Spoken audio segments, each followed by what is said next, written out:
इसकी छलनी कर दो तो निकल कर चला जाएगा। बताओ, जब वो भगवान के सुनते, उसके ऊपर काल बैठ गया कि जिस काल को तो पूजा करते हो।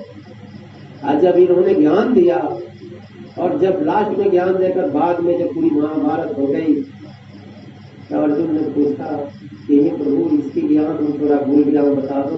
कहा मैं नहीं दे सकता, मैं कहाँ बोला। आभास हुआ। ये ज्ञान किसको मिलता है? ये महात्मा कभी कभी जब वो धार में आते हैं तो ज्ञान देते हैं, और ये ज्ञान जिसको मिल जाए, प्राप्त हो गया, तो गृहस्थी रहे। बाल बच्चे वाले भी महात्मा होते हैं, दासी भी होते हैं, बाल बच्चे वाले, खेती करने वाले, लेकिन वो तो अंदर से पूरे होते हैं, उसको पूरा कहता है। उसको ऐसे चेहरे देखने से नहीं मालूम चलेगा। उसको कब मालूम चलेगा? जब घाट पर बैठोगे तो दर्शन देगा तो मालूम चलता, ऐसे नहीं मालूम चलता। पूरे अधूरे की ही कहानी है। और जब पूरे होंगे तो कभी नहीं कहेगा मैं पूरा हूं, कहेगा अंदर चल, वहां गुरु मिलेगा। जाओगे तो वहां कोई और मिल गया। कहता है अरे मैं तो दूसरे के लिए आया था, आप कहा लाली देखकर मैं गया, मैं भी हो गया। जब मैं था तब हरी नहीं, अब हरी है मैं नाम। कई साहब ने उपमा दिए। तो ये संसार में क्या होता है? अगम और निगम का ज्ञान गुरु से लेना चाहिए। हम तो खोजी था, हम इस चीज को खोजा, हम गुरु के पास नाम लिखाने नहीं दिया था। हम गुरु के पास तो ज्ञान लेने गया था जो गुरु दे रहा था। मुझे वो तत्व की जरूरत थी, उस ताकत की जरूरत थी। मुझे ये दुनिया संसार की चीज की जरूरत नहीं थी। तो तत्व ज्ञान क्या है? वो गुरु देता है और गुरु ही इसको पूरा करता है। और जब तक ऐसा गुरु न हो तो ये संसार से नहीं निकलता। इस संसार में सोना काई न लगे, लोहा घून न खाए, अब भला बुरा संत के जीव कभी नरक के नहीं। अरे अच्छा है बुरा हो, संत के जीव नरक नहीं जाता, लेकिन एक जगह जाता है। इसीलिए मैं कहता हूँ इसकी ज्ञान ले। जब संत कहता नरक नहीं जाता फिर किधर जाता? ये असली सच्चाई है। आप लोग गृहस्थी हो, गृहस्थी को 3 काम, महात्मा को 3 काम दिया गृहस्थी को। पहले कहा ज्ञान अर्जनम, ज्ञान को अर्जन करो। किससे?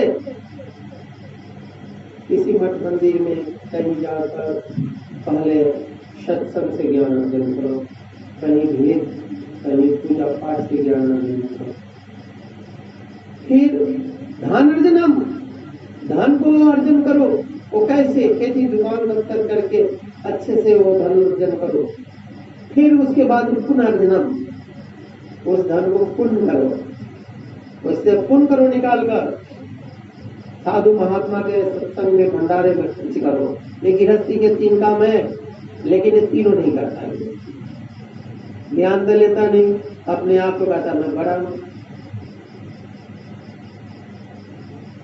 धनार्जनम में चारों तरफ धन रचता है, तो शीशा रचता नहीं है। अब उसकी खेत के लेकर अपने में रखेगा, इधर के लिए तो उधर क्या मिलेगा? तो पाप अर्जनम हो रहा है, धन अर्जनम क्या हो रहा है? अब पुनर्जन्म की बात आती है तो सब भग जाता है, कहता है अरे वहां मत जब पैसा मांगता है। महात्मा जी दिन खुश होता है, जिसको चढ़ाना चाहता है, सौल्यवाद में भेद बता रहा हूं, जिस दिन चढ़ाना चाहता है उसे विमुख हो जाता है। सुनो मैं क्या बोल रहा हूं। जिस जीव पर वो दया करता है उसे विमुख हो जाता है और उसे एकदम कटु कटु बात करता है कि ये कहां तक मेरे अंदर आने वाला है, उसे दूर होता है।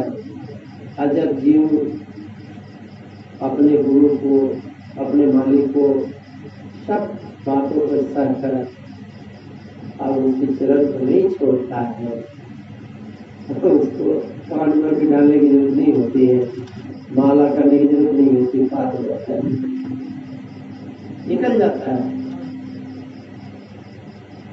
चार ही महात्माओं ने निकला।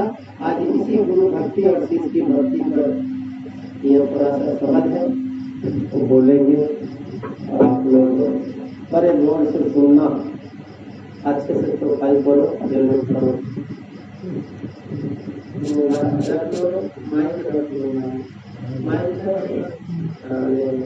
देखो पढ़ना शब्द तो बरोबर एक एक शब्द धीरे धीरे पढ़ो। बहुत आज की सत्संग बहुत पुरानी सत्संगे है। आज से 600 वर्ष पहले एक महात्मा आए, उनका एक शिष्य हुआ, जात का ही था, यादव था, पढ़ा लिखा नहीं था, लेकिन गुरु से प्यार करता था। और प्यार में कुर्बान हो गया तो गुरु ने उसको लाल लाल कर दिया। जो पृथ्वी जब तक रहेगी तब तक उसका गुणगान होगा। तो बड़े गौर से इस बात को सुनना। हम तो उसके लायक नहीं हैं, लेकिन क्या है, किताब है, शब्द है, तो टूटी फूटी भाषाएं मैं बता दूंगा। सत्य की वाणी को किसी में ताकत नहीं है कि उसकी व्याख्या कर सके। और जो अपने आप को ये समझता है कि मैं व्यक्ति ने कर दिया, बड़ी भूल है। कहा मैंने दुनिया गुण नहीं जाना, एक धनी के हाथ बिकाना। जो एक के हाथ बिक जाता है वो पूर्ण रहता है, फिर भी कहता है मैं और गुरु, मेरा गुण और गुण भरा है, मेरे अंदर पाप भरा है। कहा सूर क्रूर हुआ लायक नहीं। सूरदास कहते हैं, चौपाई लिखते हैं, सूर क्रूर वह लायक नहीं, कहीं भी करो बुराई, सबसे ऊंचा प्रेम सगाई जगत में, सबसे ऊंचा प्रेम सगाई। कहा एक महात्मा हो गया, एक भगवान को गोद में बैठता है, खेल रहा है, एक भगवान के साथ भोजन करता है, फिर वो क्या कहता है, मैं क्रूर हूं, मैं पापी हूं, मैं अज्ञानी हूं। आज बाबा जी के चेला लोग कहता मैं ज्ञानी हूं। बाबा जी के चेला लोग कहता खा जी मैं आपसे ज्यादा जानता हूं। जानता कुछ नहीं, कहता मैं बहुत जानता हूं, मुझे तरस आता है, मैं तो पूरे हिंदुस्तान में घूमता हूँ, लोगों को देख कर देख कर तरस आता है कि ऐसे क्यों करता है।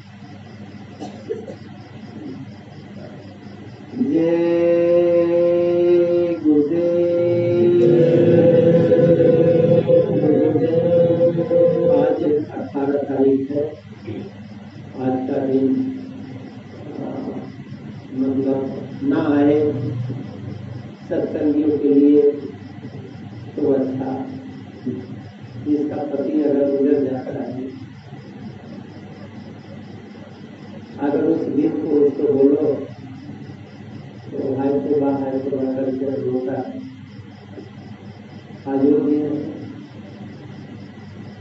इस काल के देश से आपका गुरु विदा ले लिया। तो आज का दिन ऐसा है याद करने का कि बार बार ये दिन नहीं आना चाहिए।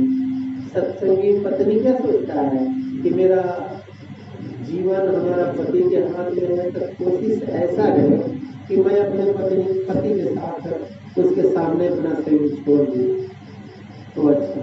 और जब पति गुजर जाता है तो रहता है तो रोती है, किसी को नहीं, बच्चे बड़े हो गए, धन है, दौलत है, सेवा करने वाले भी हैं, लेकिन याद तो आता है।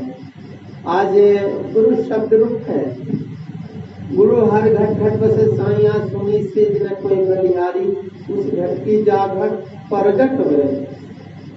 ये तो सबके अंदर है अंधकार में, लेकिन जिसके अंदर प्रगट हो गया है वो रोता है, कहता है कि काश आप 5 तत्व में रहते। तो ये दिन के हिसाब से हम तो आने वाले नहीं थे, लेकिन मालिक की ऐसी मोज रही, प्रोग्राम बिहारी में होने वाला था, लेकिन हमारे वो साहब की माता जी के तबियत बहुत सीरियस हो गया, मनोज बाबू का, जिसका नतीजा हुआ कि वहाँ पर प्रोग्राम कैंसिल किया गया। अब देखो उनको पिताजी गुजर गए और माँ भी आज बेट पकड़ ली, 2 भाई, एक भाई छोटा है, और इतनी जिंदगी को तजुर्बा लेकर और इतने अच्छे से घर परिवार को और अपने परिवार को, माँ रिश्तेदार को देखते हुए संगत को इस तरह देख रहा है, तो समय आएगा हम तो चले जाएंगे, लेकिन एक दिन वो जब इस धारा से जब निकलेगा तो गुरु साक्षात कहेंगे कि आ बेटा मैं तेरे लिए इंतजार कर रहा हूँ। ये प्रेम, आज जो ऐसा प्रेम मालिक ने दिया वो तो ऐसा आएगा और वो जीते जी खुशहाली और सुख उस मालिक का सुख हो गया। कल हम बम्बई थे तो कल फोन किए, कह रहे थे कि अभी आज भी ये लोग तैयार होते तो हम कल प्रोग्राम करा देगा। देखो इसकी माँ पेट पर पड़ा है, उसके अंदर क्या ताकत है, क्या मतलब अंदर भाव है, हमारा आप क्या है, घर का सामान नहीं छोड़ती, उसी के प्रेम बस मैं जब भी कुछ पाता है तो मैं चला। तो आज मैं इतना दूर से चला आया, आप लोगों का प्रेम ही खींच कर लाया, प्रेम के हाथ गुरु के भक्तों में इसलिए चले आए। तो आज का सत्संग गुरु और शिष्य का है, बड़े गौर से आप लोग को शांति से बैठ कर सुनिएगा, विचार कीजिएगा कि मैं इसके लायक हूँ, नहीं हूँ तो करने की कोशिश कीजिए। पहले 3 काम कीजिए, ज्ञान अर्जना, धन अर्जना, पुनर्जना। गुरु जब खुश होता है तो शिष्य का 3 चीज छीन लेता है, तन मन धन। गुरु जब खुश होता है तो शिष्य का क्या क्या छीनता है, 3 चीज, तन मन धन, ज्ञान धन और पुण्य। इसी को गृहस्थी अर्जन करता है और गुरु उसको छीन लेता। छीनने का मतलब क्या होता है, उससे निकाल लेता है। पहले आप उसको करो, ये तो धार है, कभी आप आओ सत्संग में बैठो, कराओ, महीने साल 6 महीना पर सत्संग धीरे धीरे निकल जाओगे, क्योंकि वो धार ही तुमको खींच लेगा, हमको कहने की जरूरत नहीं। 3 गुरु ने दिया, एक संत ने 3 चीज दिया, कहा गृहस्थी 3 काम करो, और एक महात्मा जब आया तो 3 को छीन लिया। ज्ञान अज्ञानी बना देता है, धन कहता इससे तुमको मोह नहीं जाना चाहिए, गुण यानी तो संगत में हो, संगत की सेवा कर रहे हो तो घमंड अहंकार नहीं होनी चाहिए कि मैं ये काम कर रहा हूँ, ये गुण छीन लेता है। ये 3 चीज गुरु, एक देता है एक लेता है, इसी को तो गुरु शिष्य कहा जाता है। इसी को तो भेद कोई नहीं जानता। जिस दिन ये भेद मालूम चलेगा, एक दाता, एक कर्ता, एक लेता, ये तीनों के अंदर कौन है, एक बना रहा है और एक उसको खत्म कर रहा है, इसकी भेद, इसको सार भेद कहते हैं। इसको अगर ज्ञान हो जाए तो मानने की जरूरत नहीं, कान में उंगली डालने की जरूरत नहीं, उसको उन्मुख साधना करते हैं। आप चलते फिरते बैठते उठते आपको ज्ञान हासिल हो जाएगा जो आपको लग जाएगा।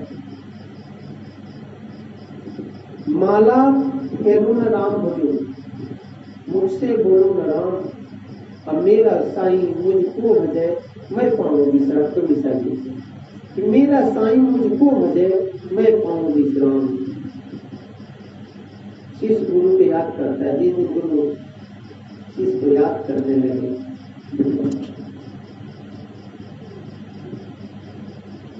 एक गुरु होता है, एक गुरुमुख होता है, एक काम होता है, 3 होता है। ये 3 ही सृष्टि की रचनाएं में वो काम कर रहा है, बाकी कोई नहीं। और तीनों अव्वल है, ऐसा मत समझना कि गुरु हमारा है तो गुरु है तो अव्वल है। गुरु भी एक दिन पहले दाता शिष भया तन मन अर्पाशीष, अब फिर दाता गुरु भया नाम दिया बख्शीश। पहले दाता शिष भया तन मन अर्पाशीष, पहले परमात्मा के दरबार में जीव जाता है शिष बनकर, तो कहते पहले दाता शिष भया तन मन अर्पाशीष, अपने आप को गुरु के अर्पण कर दिया, फिर दाता गुरु भया नाम दिया बख्शीश, फिर वही जीव गुरु बनकर नाम देता है, फिर जीव को जाता है।